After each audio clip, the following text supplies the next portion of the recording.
dia a todos os presentes, a todos que estão acompanhando esse curso online. Meu nome é Eduardo, sou cirurgião geral, cirurgião oncológico, e queria primeiro dar os parabéns a vocês por estarem começando o preparo para a residência médica.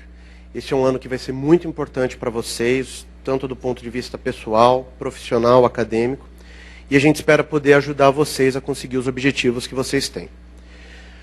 Eu sou cirurgião, e então a gente vai pegar um pouquinho dessa aula para falar o que vem caindo em cirurgia, o que pode ajudar vocês na hora de estudar.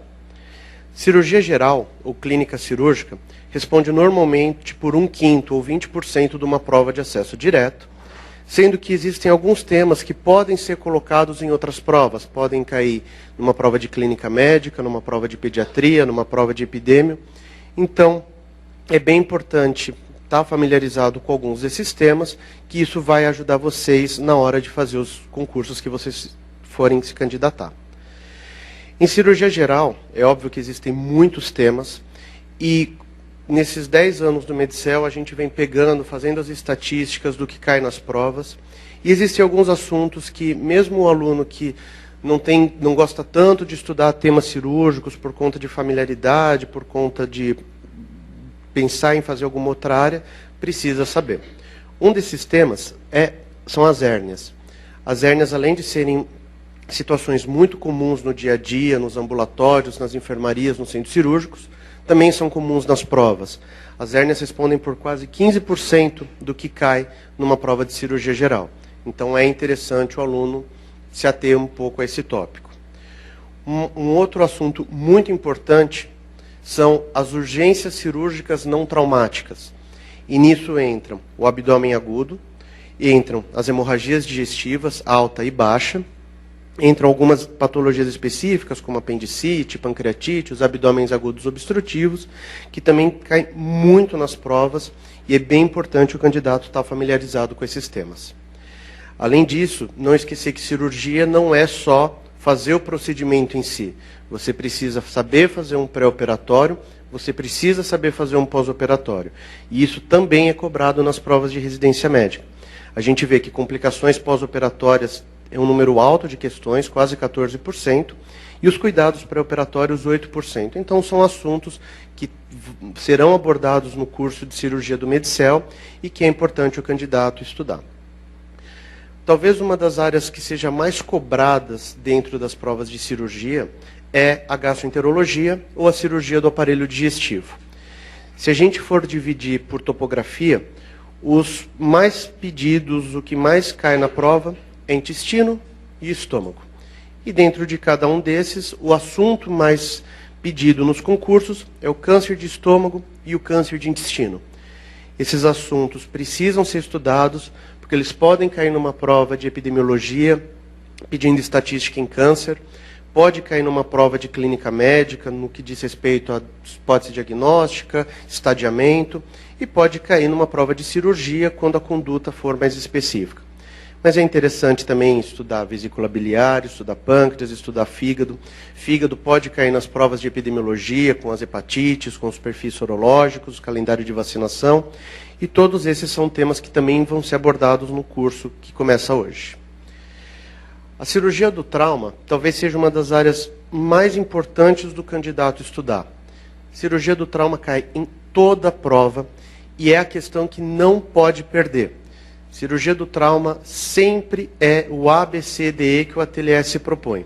Então, o candidato que tem isso bem sedimentado na cabeça, não erra essa questão, não perde tempo nessa questão e consegue um desempenho bom na prova.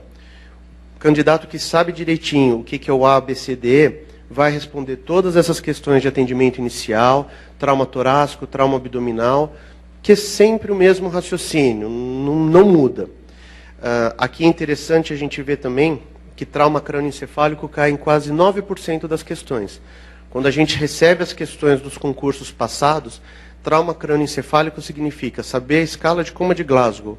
Uma coisa extremamente simples, uma memorização extremamente fácil e que vai ajudar vocês numa prova, porque esse é o ponto que não pode perder. Essa é a questão para matar e rápido para frente, para as questões mais difíceis, que vão exigir mais tempo de pensamento, de raciocínio, enfim. Existem algumas especialidades que acabam sendo abordadas nas provas de cirurgia. Urologia, por exemplo, é uma especialidade extremamente ampla. O que é importante para o candidato saber, que é o que cai mais? Câncer de próstata, litíase urinária, infecção do trato urinário. Isso pode cair nas provas de ginecologia e obstetrícia também. E todos esses são temas abordados nas aulas de urologia do curso. Ortopedia tem uma tradição do serviço da Santa Casa de São Paulo. Então, o candidato que for prestar lá, é interessante estar familiarizado com alguns assuntos de ortopedia. Também não são questões difíceis normalmente, os assuntos se repetem muito. Ortopedia pediátrica pode cair, por motivos óbvios, na prova de pediatria. E também são temas abordados que o candidato, estudando, fazendo uma revisão rápida, é uma questão que não é para errar. Cirurgia vascular também cai bastante na prova de acesso direto. Um dos assuntos que mais cai é o aneurisma de aorta abdominal. São conceitos já bem estabelecidos, que uma vez que a pessoa esteja familiarizada com ele, é uma questão que não é para ser difícil. TVP também pode cair numa prova de clínica médica. Interessante saber isso para a vida prática de vocês, os cuidados, a profilaxia, o tratamento. Todos esses esses temas são abordados no curso. Otorrino, muita atenção quem for prestar a prova do servidor público estadual aqui de São Paulo. Tem uma tradição de cair muito otorrino nesse concurso. São doenças que acabam se repetindo nas questões. Existe uma intersecção muito grande de otorrino com pediatria, então o candidato que estuda isso já se prepara para uma outra prova também. Vale a pena dar uma revisada, tem uma aula de otorrino no curso do Medicel. Oftalmo costuma cair nas provas da Unifesp, Escola Paulista de Medicina aqui de São Paulo, é uma escola muito forte de oftalmo. Também tem essa aula no curso. E cirurgia pediátrica é uma área onde os conceitos são muito bem estabelecidos, as condutas são muito padronizadas, dificilmente um serviço vai adotar alguma coisa muito diferente do que é proposto. São assuntos relativamente rápidos, fáceis de serem estudados e que vale a pena ser revisado para os concursos que vocês forem prestar. Esse daqui, só para a gente avisar, os vencedores do primeiro sorteio do dia, a Juliana Minuzzi e a Natália Varago ganharam o curso de atualização, e a Gisele Antunes e o Francisco de Assis ganharam o livro Zugaib Obstetrícia. Parabéns, a Central de Atendimento do Medicel vai entrar em contato com vocês. A gente vai passar agora para a aula de cirurgia desse dia de hoje, e o tema que a gente escolheu foi câncer de pele. Câncer de pele é um assunto bastante interessante, é um assunto que tem caído bastante nas provas ultimamente, e o mais importante, é um assunto fácil, a gente vai ver algumas palavras-chave que são questões para vocês acertarem com muita tranquilidade quando chegar para vocês nos concursos. Por que é importante falar de câncer de pele? Porque câncer de pele é a neoplasia mais comum no Brasil. Se a gente pensar que a maioria dos cânceres de pele guarda relação com a exposição solar prolongada, e se a gente pensar que a gente mora num país tropical, que tem uma alta incidência de raios solares na maior parte do ano, fica bastante fácil a gente entender isso. Quando a gente fala de câncer de pele, a gente tem que pensar que existem basicamente dois tipos. Os carcinomas, que são os mais comuns, e ainda assim a casuística real é subestimada, porque tem muito caso que não é diagnosticado, tem muito paciente que convive muito tempo com essa doença sem fazer o diagnóstico, e o melanoma, que é o tipo mais grave, que é o que requer uma conduta um pouco mais agressiva, mas que não é tão comum assim no dia a dia.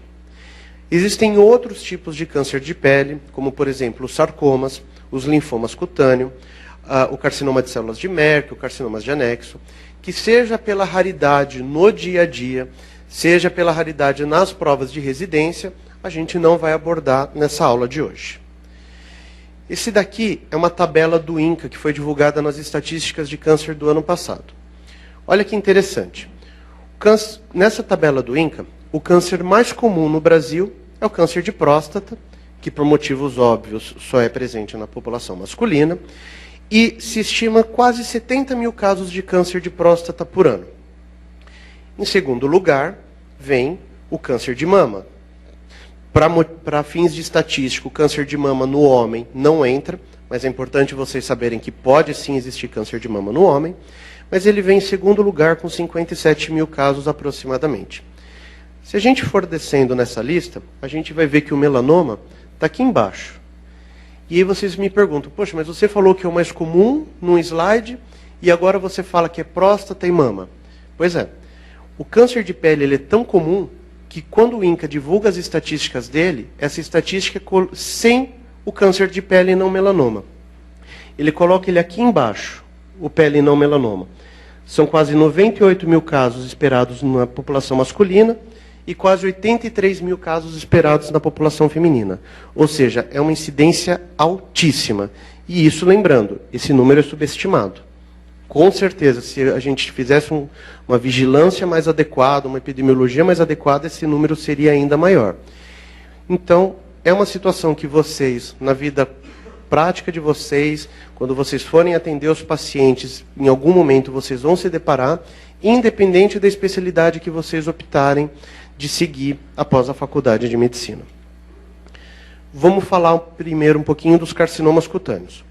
Eles são mais frequentes e, epidemiologicamente, eles vão ser mais comuns nos pacientes a partir da 5ª década de vida e, como a gente já falou, com histórico de exposição solar importante. Lembrar que aqui no Brasil, os estados com mais incidência de câncer de pele são os estados do Sul, Rio Grande do Sul e Santa Catarina. Por quê? É uma população normalmente de descendência europeia, portanto, pele mais clara, fototipos mais claros, e daí uma incidência maior nessa população. Na população do Norte e Nordeste, além de haver uma miscigenação maior, o que acaba conferindo também uma proteção maior da pele, os dados tendem a ser um pouco mais subestimados. O diagnóstico do câncer de pele é eminentemente clínico. Não existe raio-x, não existe ultrassom, não existe tomografia. O diagnóstico do câncer de pele, ele vem a partir da suspeita clínica. Como que a gente vai suspeitar? Examinando o nosso paciente o corpo inteiro. A pele é o maior órgão do corpo humano e precisa ser examinada como tal. No dia a dia, a gente lança mão de alguns aparelhos, como o dermatoscópio manual, que nos permite fazer uma distinção de lesões potencialmente benignas daquelas potencialmente malignas. E, em alguns casos excepcionais, quando isso nos deixa dúvida, a gente tem alguns recursos, como o mapeamento e dermatoscopia digital, a microscopia confocal e a tomografia de coerência óptica. Esses dois últimos ainda são utilizados mais em caráter de pesquisa no Brasil. Quando a gente fala de carcinoma de pele, existem dois grandes grupos, a partir das histologias. O carcinoma basocelular e o espinocelular.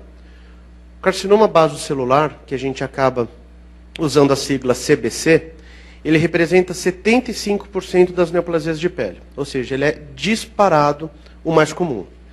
Então, se em algum momento vocês estiverem diante de uma lesão de pele com potencial maligno e vocês não souberem o que é, se vocês chutarem que é um carcinoma basocelular, vocês têm 75% de chance de acertar. Ele é muito comum. Quando que essa suspeita se torna maior ainda? Quando ele está presente numa área que é fotoexposta, numa área que é exposta à luz. Então, vai ser no rosto, no nariz, nas orelhas, couro cabeludo, principalmente em homem, quando for calvo, no tronco, membros superiores, antebraço, dorso da mão, em mulher, quando o colo fica exposto por conta da roupa, do vestido, também é comum. Então, são as localizações mais frequentes, o que não significa que não possa existir carcinoma basocelular em outras localizações. Quanto aos subtipos histológicos, isso é pouco cobrado numa prova de residência, mas eu vou pedir para vocês manterem esses nomes na cabeça um pouquinho, porque lá na frente vai ser importante. O tipo mais comum é o sólido, seguido do micronodular, esclerodermiforme, pigmentado e superficial. O carcinoma basocelular, ele tem uma peculiaridade. Ele é um tipo de câncer que raramente metastatiza. Então, se vocês estiverem diante de uma questão, falando de um paciente com câncer de pele, que apareceu com metástase no pulmão, com metástase no fígado, metástase no osso, é quase certeza que ele não está falando de um carcinoma basocelular. É exceção da exceção a metástase de carcinoma basocelular. Existem algumas palavras-chave para a gente, no meio de um enunciado, saber se o examinador está querendo da gente identificar um carcinoma basocelular. A descrição clássica é o quê? É de uma lesão perlácea, que é uma lesão que lembra uma pérola.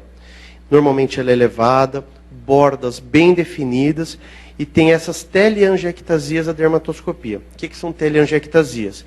Quando você olha com atenção para essas lesões, você vai ver um monte de vasinho de sangue. Ela é como se fosse uma neovascularização ao redor da lesão. Existem algumas situações que isso nem sempre é tão claro. Existem algumas situações que às vezes geram dúvida, como as ceratoses actínicas, a ceratose seborreica traumatizada, o carcinoma espinocelular, que a gente vai ver adiante.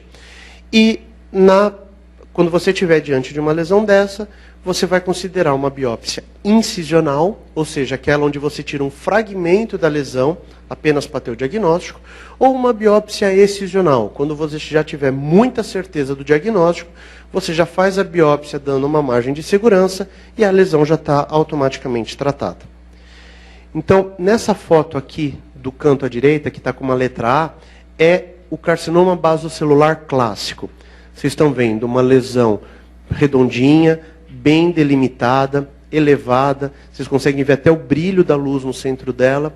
E esses vermelhinhos na parte superior são as teleangiectasias, são os vasinhos de sangue. Essa é a lesão clássica do CBC. Essa é aquela para não ter dúvida. Essa é aquela que, se vocês verem no ambulatório, falar para o paciente, essa é aquela que, se tiver a foto na prova, para não errar. Infelizmente, nem sempre as lesões são simples assim de serem identificadas. Existem algumas que formam como se fosse uma crosta, algumas que lembram uma cicatriz, e em peles bastante fotodanificadas, às vezes é bem difícil, às vezes podem ter várias lesões próximas, uma vez que o fator de risco é semelhante para todas. O tratamento do carcinoma basocelular é eminentemente cirúrgico. Sempre que possível, o tratamento é a cirurgia com margens livres. Não precisa fazer uma margem ampla, uma margem de 0,5 centímetro é mais do que suficiente para um carcinoma basocelular, e esse é o único tratamento que o paciente vai necessitar, na maioria das vezes, tratamento esse com intuito curativo. Se vocês lembrarem daquilo que eu falei, de considerar uma biópsia incisional ou excisional, é no momento que você vai definir o tratamento do seu paciente que isso é importante. Quando você tem uma lesão dessas daqui, por exemplo, que a gente viu que é bem delimitada, que a gente não tem dúvida onde ela começa, onde ela termina, vocês estão autorizados a indicar a biópsia excisional. Você vai tirar essa lesão inteira com intuito diagnóstico e terapêutico. Agora, quando você tem uma lesão como essa daqui, que você não consegue delimitar bem as bordas dela, numa área importante, vocês conseguem ver aqui que é um dorso nasal, é interessante você fazer uma biópsia incisional para confirmar o diagnóstico e aí programar uma cirurgia com recursos de cirurgia plástica, com toda uma retaguarda, para que seu tratamento não ocasione nenhuma sequela estética nem funcional no paciente. Aqui alguns exemplos para vocês entenderem.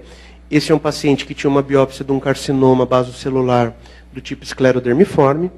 A gente fez a ressecção, dando uma margem bem justa por conta da proximidade com o olho, por conta da proximidade com algumas estruturas da face. Fizemos uma coisa que chama exame de congelação, que é o exame no qual o patologista vê na hora se as margens são livres ou não. E a partir do momento que o patologista falou para a gente que estava com todas as margens livres, a gente fez uma reconstrução com retalho de pele, usando como área doadora essa pele aqui de baixo, na frente da orelha. Aqui o aspecto imediato, e aqui o aspecto já num pós-operatório mais tardio, bastante satisfatório. Esse é um outro caso de carcinoma basocelular, também subtipo esclerodermiforme, numa localização bem peculiar, na ponta do nariz de uma paciente idosa. A gente precisou fazer uma ressecção bem ampla, teve que fazer exposição das cartilagens alares para ter uma margem profunda adequada. Novamente, a gente fez uma cirurgia plástica, um tipo de retalho, onde a gente usa a pele do dorso nasal. E aqui o aspecto tardio já também bem satisfatório. nem sempre a gente vai conseguir tratar carcinoma basocelular com cirurgia. Se a gente tem uma lesão muito extensa, onde a ressecção pode ocasionar alguma mutilação estética, ou se a gente tem um paciente com múltiplas comorbidades, onde a cirurgia pode agregar um risco a mais para o paciente, a gente pode lançar mão de recursos como a radioterapia. A radioterapia é uma opção bem interessante em alguns casos, pode ser usado como tratamento único em algumas situações. A quimioterapia para carcinoma basocelular é muito pouco utilizada. Existe só uma medicação especificamente para carcinoma basocelular. Isso eu acho pouco provável de ser cobrado numa prova, porque essa medicação não está disponível no Brasil. Mas só para vocês saberem, o nome dessa droga é Vismodegib. E existe um tipo de tratamento que chama terapia fotodinâmica. Se vocês lembrarem daquele slide um pouco antes dos subtipos de carcinoma basocelular, existe um que chama basocelular superficial. Quando você estiver diante de um carcinoma basocelular dessa natureza, você pode tratá-lo sem cirurgia, sem radioterapia, usando essa terapia fotodinâmica. Você usa primeiro um agente que ele induza uma mutação do DNA, normalmente esse é um agente tópico, e aí você expõe o paciente a uma luz infravermelha, numa frequência de onda específica, e isso termina com essa mutação do DNA, levando à morte dessa célula. É um tratamento esteticamente fantástico, porque não deixa cicatriz, muito bem tolerado pelo paciente, pode ser repetido várias vezes, e é interessante que às vezes isso pode cair, por exemplo, numa prova de clínica médica, numa questão de dermatologia. Ele coloca, são alternativas para o tratamento do carcinoma basocelular, exceto. E aí ele coloca lá, fotodinâmica. Aí o candidato não sabe o que é, fala, esse eu não sei, deve ser esse. Não, lembrar que, ainda que seja num subtipo específico, pode ser utilizado também no carcinoma basocelular. Mudando ainda dentro dos carcinomas, vamos falar do segundo tipo mais comum, que é o carcinoma espinocelular, e que a gente acaba chamando pela sigla CEC, né, CEC. Ele compartilha dos mesmos fatores de risco do carcinoma basocelular, que é a exposição solar crônica sem proteção. Então ele pode ocorrer nas mesmas áreas que o basocelular. Face, nariz, orelha, couro cabeludo, tronco, membros superiores. Mas também ele pode ocorrer em áreas de traumatismos de repetição. Então, por exemplo, aquela pelinha do lábio que de vez em quando a gente fica mordendo. Ou no paciente tabagista crônico. Essa agressão crônica ao epitélio do lábio pode predispor ao aparecimento de um carcinoma espinocelular. Isso pode acontecer também no pênis, na vulva, e nas provas de residência eles adoram o carcinoma espinocelular que surgem na área de uma queimadura prévia. E isso tem um epônimo, é a úlcera de Marjolin. Então, a gente já viu nesses anos de revisando questão, é considerado uma patologia neoplásica maligna, exceto. E aí eles colocam lá, úlcera de Marjolin. Aí o candidato vê e fala, úlcera, acho que úlcera não é câncer, e assinala essa. Não, a úlcera de Marjolin é o carcinoma espinocelular que surge numa área de queimadura. O carcinoma espinocelular, ele é um pouquinho diferente do carcinoma basocelular no que diz respeito ao seu comportamento. Esse pode sim dar metástase, principalmente para linfonodos. Então, no preparo desse paciente, é interessante, em alguns casos, fazer uma avaliação com ultrassom, que é o melhor exame que tem para ver linfonodo, da base linfonodal mais próxima. O aspecto clínico do espinocelular também é um pouco diferente. Aqui some aquela descrição da lesão perlácea, bem delimitada, elevada, bonitinha. E aqui o mais comum são o aparecimento de placas, úlceras ou nódulos. Aqui a gente tem um carcinoma espinocelular pegando quase metade do lábio inferior de um paciente. Aqui uma outra lesão com uma úlcera central. Esse fundo hiperceratótico, crostoso, por vezes com secreção, com sangramento. É bem mais comum da gente ver no carcinoma espinocelular. O tratamento do carcinoma espinocelular, ele é bem semelhante ao do basocelular. Quando você conseguir uma cirurgia com margens livres, esse vai ser o tratamento com intuito curativo. Entretanto, o espinocelular ele responde melhor que o basocelular à radioterapia. Então, nas lesões mais extensas, onde uma ressecção pode ser mutilante, a radioterapia é uma opção interessante para ser considerada. No espinocelular, existem casos onde você precisa, inclusive, combinar os dois. Fazer cirurgia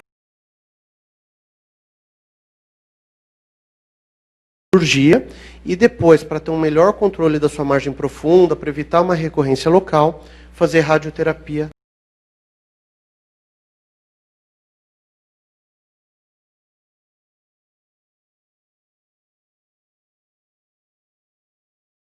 Também.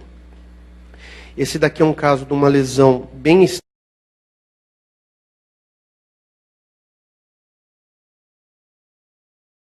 extensa, uma evolução bastante arrastada no couro cabeludo.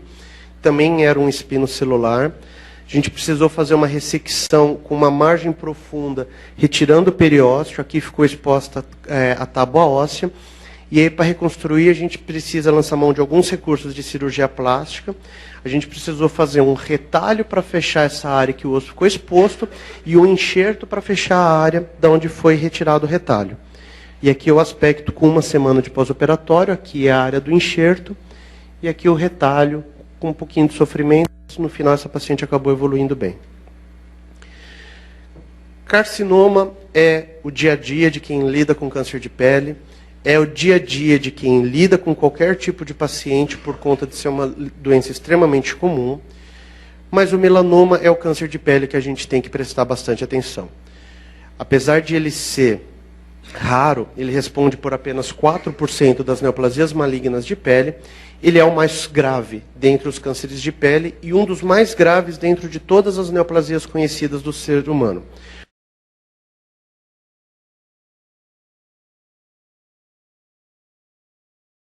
Por que isso? Porque o melanoma, diferente do carcinoma tanto baso quanto espinocelular, tem uma alta probabilidade de dar metástase.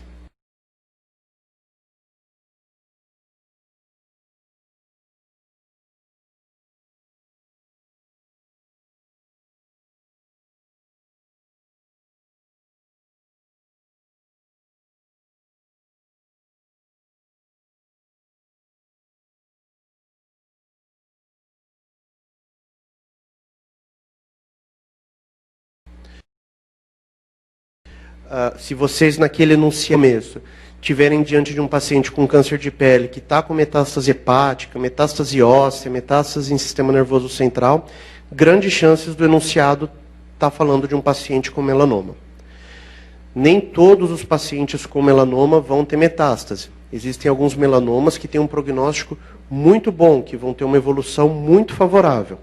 Existem alguns outros que têm maior risco. E a palavra-chave para a gente saber em qual desses extremos que o paciente vai entrar é um dado da anatomia patológica desse melanoma que chama Breslow. O que é Breslow? Breslow é um patologista que no final da década de 60, começo da década de 70, viu que os melanomas infiltravam da epiderme para a derme e que essa profundidade podia ser mensurada num número objetivo. E quanto maior a espessura, mais grave seria esse melanoma. E a essa espessura do melanoma se deu o nome de Breslow ou espessura de Breslow. Então isso também cai bastante na prova. Qual é o fator prognóstico independente mais importante num melanoma? Aí vai ter um monte de alternativa. Acometimento linfonodal, idade do paciente, papapá. Espessura de Breslow é esse. O mais importante no diagnóstico de melanoma é a espessura de Breslow. O melanoma ele se origina dos melanócitos, que são as células que originam as pintas que a gente tem no corpo.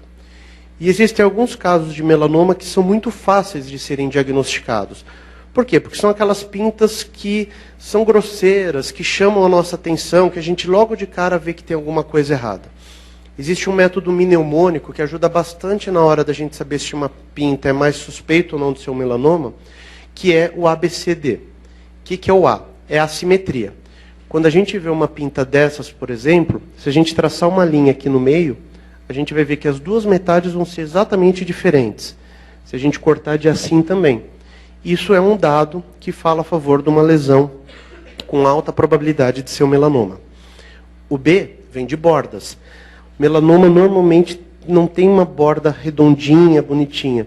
É uma borda toda irregular. Se a gente for tentar fazer um desenho acompanhando, esse desenho vai ficar todo serrilhado. O C é de cor.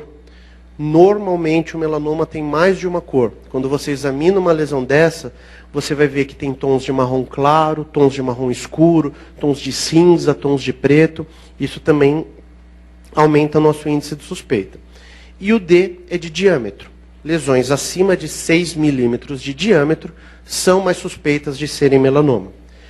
Peço atenção aqui de vocês que em tudo eu disse que são mais suspeitas.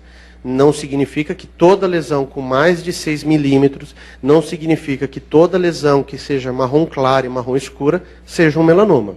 Significa simplesmente que exige da gente, tanto como pessoas que nos olhamos no espelho todos os dias, tanto quanto médicos, nos exige uma atenção um pouquinho maior. Quando a gente está diante de um caso desse, é muito fácil levantar a suspeita de um melanoma e aí dar a conduta. Por outro lado, existem algumas situações que não é tão fácil assim. Existem pacientes que têm o que a gente chama de síndrome do nevo atípico, que são pacientes que têm centenas de pintas. E é muito difícil a gente saber, dentro dessa miríade de pintas, qual que é mais provável, qual que não é, qual que com o tempo está mudando de tamanho, está mudando de cor. É muito difícil a gente saber, a fazer esse acompanhamento com olho nu. Então, nesse caso, esse é um slide igual àquele que eu mostrei no carcinoma de pele. É muito importante a gente lançar mão de um recurso que chama mapeamento com dermatoscopia digital. Isso daqui é um método no qual pinta por pinta do paciente é fotografada e isso fica armazenado num computador. E aí, a cada vez que o paciente refaz esse exame, a gente tem a foto lá salva, a imagem está otimizada e a gente consegue acompanhar mudanças muito sutis do tamanho, da cor, do comportamento da pinta na evolução do paciente. Então, isso também pode ser uma questão de prova. Qual método pode ser utilizado no acompanhamento do paciente com síndrome do nevo atípico? É o mapeamento com dermatoscopia digital. Lembrar que, de novo, raio-x, ultrassom, ressonância, PET scan, nenhum desses métodos faz diagnóstico de melanoma, enquanto ele ainda é só uma lesão cutânea. Uma vez que a gente tem o diagnóstico de melanoma, a gente tem um monte de condutas que são possíveis, exatamente porque, em cima daquilo que a gente falou, existem melanomas que têm um prognóstico muito bom, existem melanomas que são muito mais agressivos e, portanto, a gente precisa de uma conduta mais agressiva. O que a gente tem de comum para o tratamento de praticamente todos os melanomas, e é a única conduta que se mostrou com possibilidade de melhorar a sobrevida global, ou seja, vai melhorar a evolução do seu paciente, se chama ampliação de margens. Então, você tem aquela lesão suspeita, você faz uma biópsia, e essa biópsia confirma que é um melanoma. O que você precisa fazer é ampliar as margens, dar uma margem de segurança ao redor dessa cicatriz. Essa ampliação de margens não é aleatória. Não é uma coisa que você decide na hora, que é intuitiva, que você fala, eu vou fazer um pouco mais, vou fazer um pouco menos. Não, é muito bem estabelecido, tanto nas condutas, quanto nas provas, nos concursos, de quanto tem que ser essa margem. E essa margem de segurança, ela está diretamente relacionada ao Breslow do melanoma desse paciente. Então, mais uma vez, isso é uma coisa muito importante que vocês têm que procurar no laudo do paciente com melanoma que vocês forem tratar ou no enunciado da questão que vocês forem responder. Se ele fala para vocês que o seu paciente tem um melanoma in situ, uma ampliação de 0,5 centímetro é suficiente. Então, você tem lá a sua cicatriz, você marca 0,5 centímetro em cada lado, você faz uma ampliação circunferencial de 0,5 centímetro, tirando toda a pele, tecido celular subcutâneo, e esse é todo o tratamento que seu paciente vai necessitar. Se ele no enunciado coloca um melanoma fino, de até 1 milímetro de Breslow, a sua ampliação tem que ser 1 centímetro. Atenção, aqui às vezes é um momento que o candidato se confunde. Ele vê até 1 milímetro, 1 centímetro. Significa que se eu tiver um Breslow 0,4, eu tenho que ampliar 0,4 centímetros? Não. Se você tem um Breslow 0,4, você tem que ampliar 1 centímetro. Se você tem um Breslow 0,8, você tem que ampliar 1 centímetro. Ok? Para melanomas mais espessos, que tenham um Breslow de 1,01 até 2 milímetros, você pode fazer uma ampliação de 1 a 2 centímetros. O que significa esse de 1 a 2 centímetros? Significa que você vai fazer sua margem dependendo basicamente da localização onde está esse melanoma. Por exemplo, você tem um melanoma nas costas, com um Breslow, vamos supor, de 1,5. Nas costas, a gente tem muita mobilidade de pele. A gente tem muita facilidade de fazer uma ressecção mais ampla e conseguir um fechamento primário, ou seja, simplesmente fazer a síntese das bordas. Nesse caso, você vai fazer uma ampliação de 2 centímetros. Você tem esse mesmo melanoma de Breslow 1,5 na face, perto da pálpebra.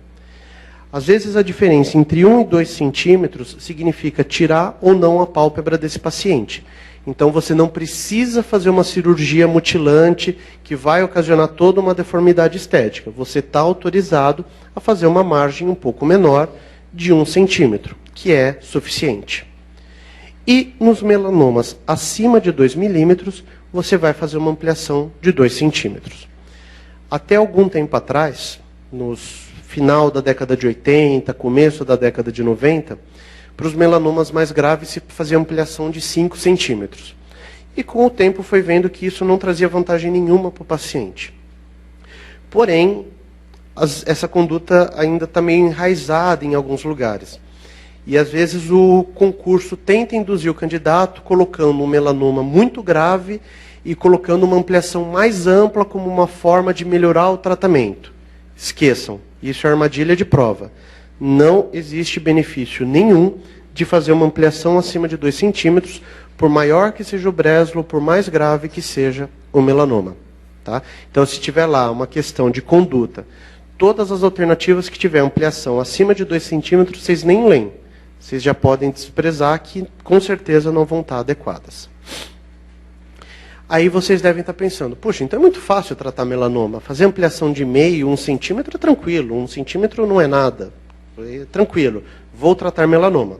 Pois é. Só que existem alguns melanomas que aparecem em localizações muito peculiares. Esse é um caso onde o paciente teve um melanoma bem aqui, em cima do lábio. Como vocês conseguem ver pela foto, esse é um paciente extremamente jovem. Ele tinha acho que 22, 23 anos quando a gente operou ele. E aí, a gente precisou fazer uma margem de 1 centímetro, que é uma margem relativamente pequena, mas que na hora que a gente faz essa margem circunferencial e tira tudo, acaba ficando um defeito bem importante. E aí, mais uma vez, a gente acaba usando mão de alguns recursos de cirurgia plástica. A gente fez um retalho aqui do sulco nasogeniano, dessa linhazinha que todos nós temos, um retalho de mucosa do lábio para reconstruir, e aqui o aspecto com 1 semana de cirurgia. Com 3 semanas de cirurgia, esse paciente casou, falou que foi muito tranquilo, ele só tirou todas as fotos de perfil à esquerda e ninguém percebeu. O álbum dele de casamento ficou muito legal, segundo ele trouxe para eu ver. A ampliação é indiscutível. Todo paciente com melanoma vai precisar, maior ou menor. Existe uma outra conduta que, por vezes, é cobrada nas provas de residência, que é a pesquisa do linfonodo sentinela. O que é isso? Melanoma é um tipo de câncer de pele que, entre as possibilidades de disseminação dele, está a disseminação linfonodal.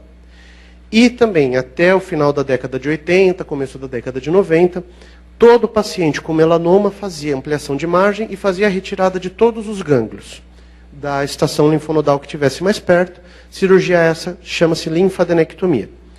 O que se observava? Que muitos desses pacientes que você tirava todos os gânglios, a hora que você ia fazer o estudo de anatomia patológica, esses gânglios não tinham célula do melanoma. E aí você tinha feito uma cirurgia mórbida, com algumas complicações em potencial, e que não trazia nenhum benefício para o paciente. E aí, em 1992, um cirurgião norte-americano chamado Donald Morton publicou a técnica do linfonodo sentinela. Linfonodo sentinela é o primeiro linfonodo que drena o local da onde tinha o melanoma. E a partir da retirada desse gânglio e do estudo dele, você consegue extrapolar a situação dos outros gânglios. Hoje, linfonodo sentinela não é utilizado só em melanoma, ele é utilizado em câncer de mama, em alguns tumores ginecológicos, como câncer de vulva, câncer de colo de útero. Há quem proponha para câncer gástrico, então é um conceito que foi bastante extrapolado para outras situações. E com o linfonodo sentinela, você consegue triar qual é o paciente que vai se beneficiar da linfadenectomia daquele que não vai se beneficiar. Quando que a gente indica o linfonodo sentinela? Quando o paciente tiver um Breslow acima de 1 milímetro. Então, aquele paciente que a gente imaginou com um Breslow de 1,5 nas costas, qual que é a conduta para ele? Ampliação de margens com 2 centímetros, mais pesquisa do linfonodo sentinela. Lembrando que o linfonodo sentinela está indicado só no paciente que ainda não tem doença clínica.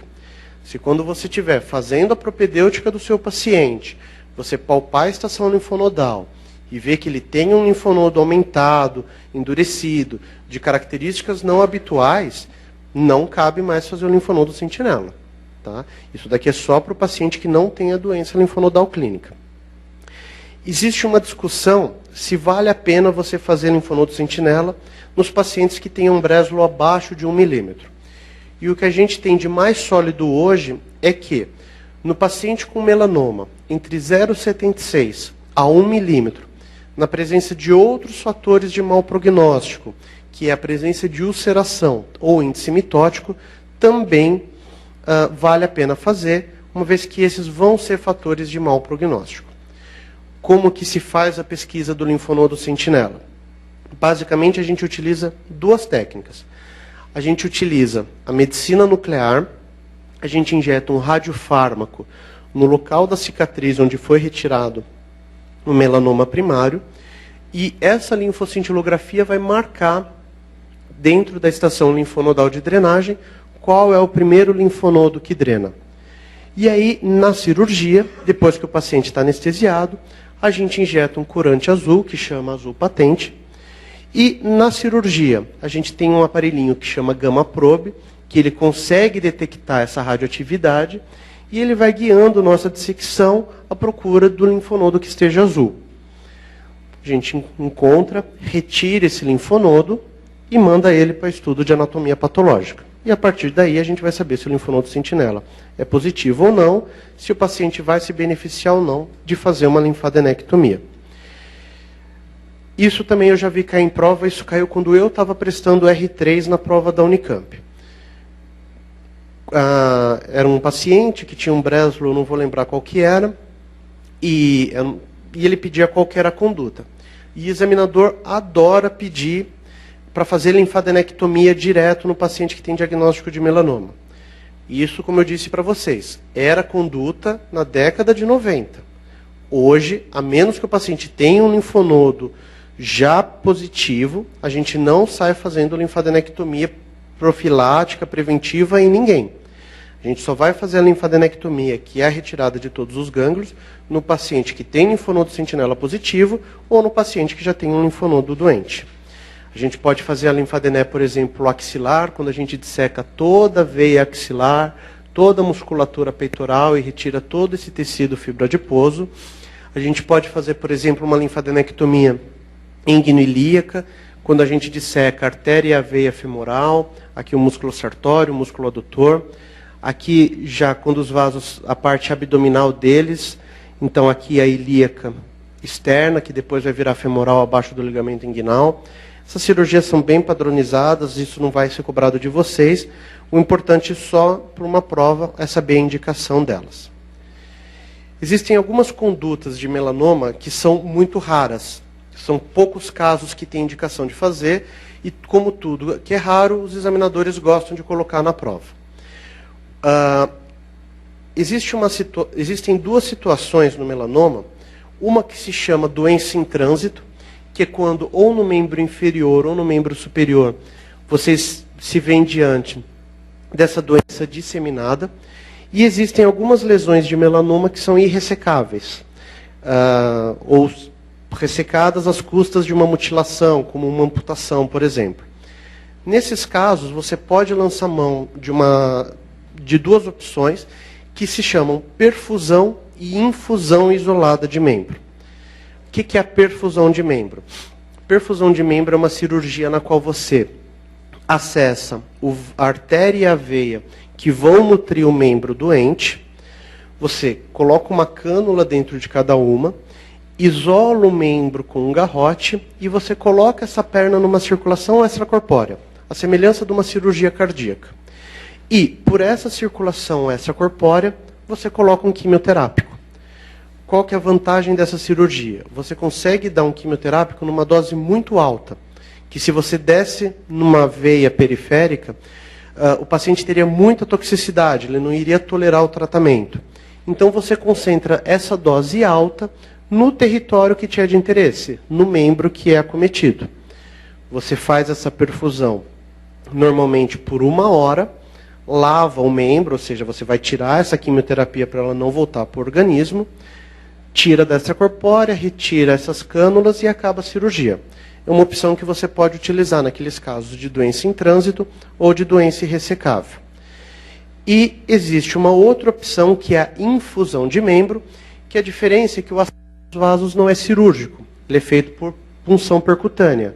Então, a semelhança de um cateterismo, se funciona a artéria e a veia, normalmente femoral, quando é membro inferior, e como esses catéteres vão ser um pouquinho mais finos, você não põe numa extracorpórea, você faz um circuito manual de retirada e infusão do quimioterápico.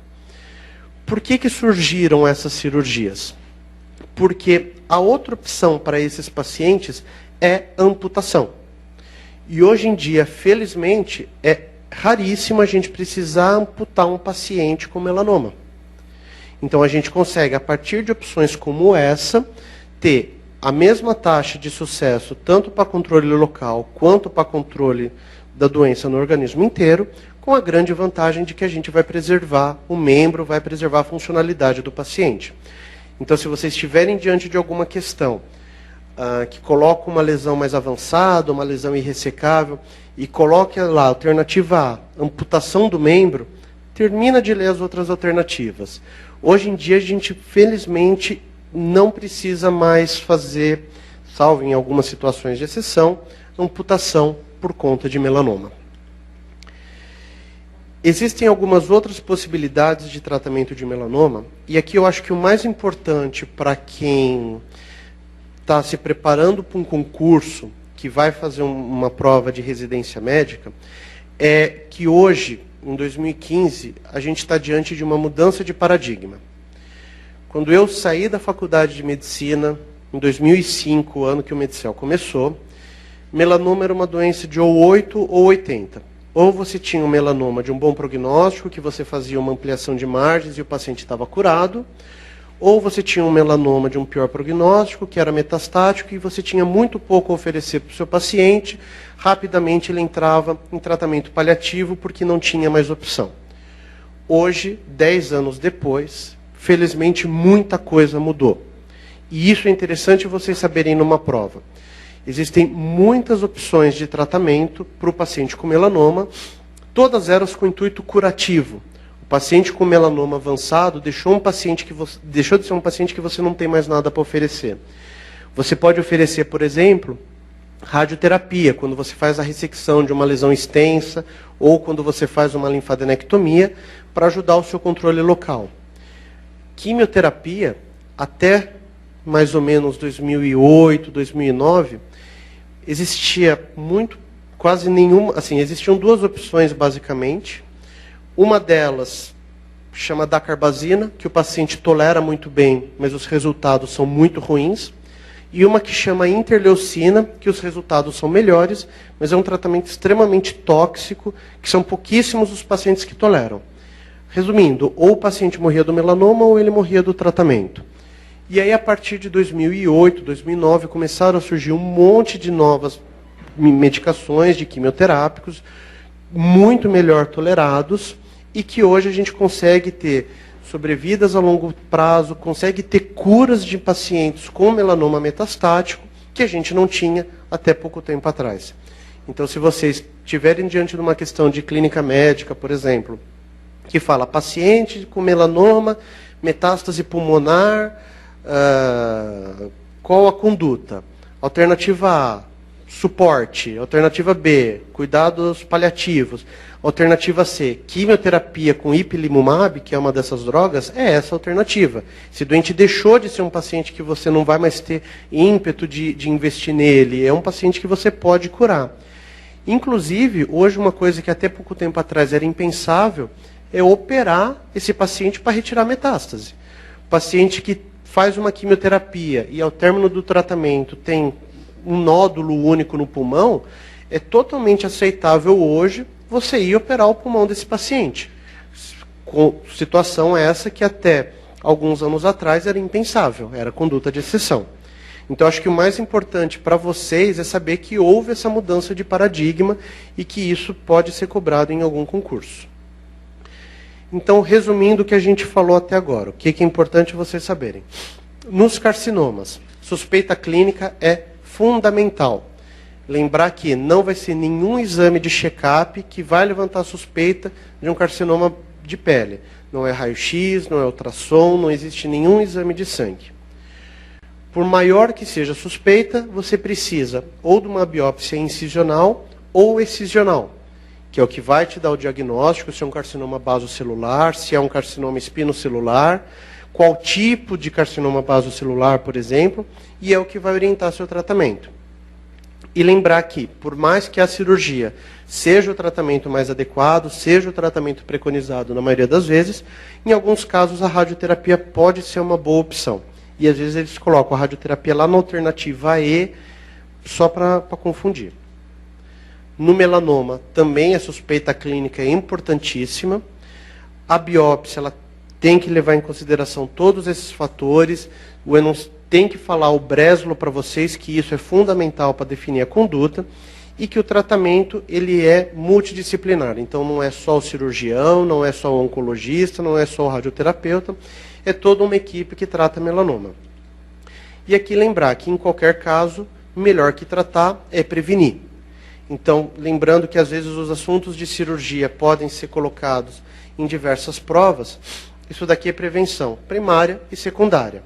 É o uso de protetor solar, tanto o protetor farmacológico, que é esses que vocês compram na farmácia, nas casas especializadas, quanto a proteção mecânica, que é o chapéu, as roupas com proteção UV, guarda-sol, quiosque, tudo isso. E também no paciente que tem síndrome do nevo atípico, no paciente que já teve câncer de pele, fazer o exame dermatológico periódico, a prevenção, sem sombra de dúvida, é o melhor tratamento para o câncer de pele. Qualquer dúvida que vocês possam ter ficado dessa aula, a gente está à disposição para responder na área restrita do aluno. E eu acho que agora tem o resultado do segundo sorteio.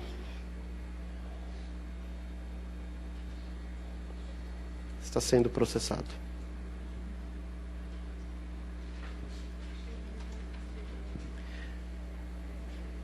Esse é o do primeiro.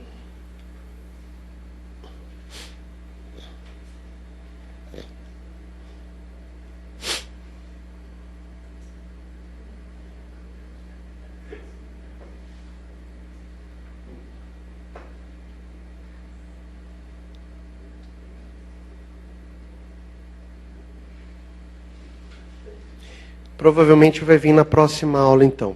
Boa sorte para vocês na preparação para a residência.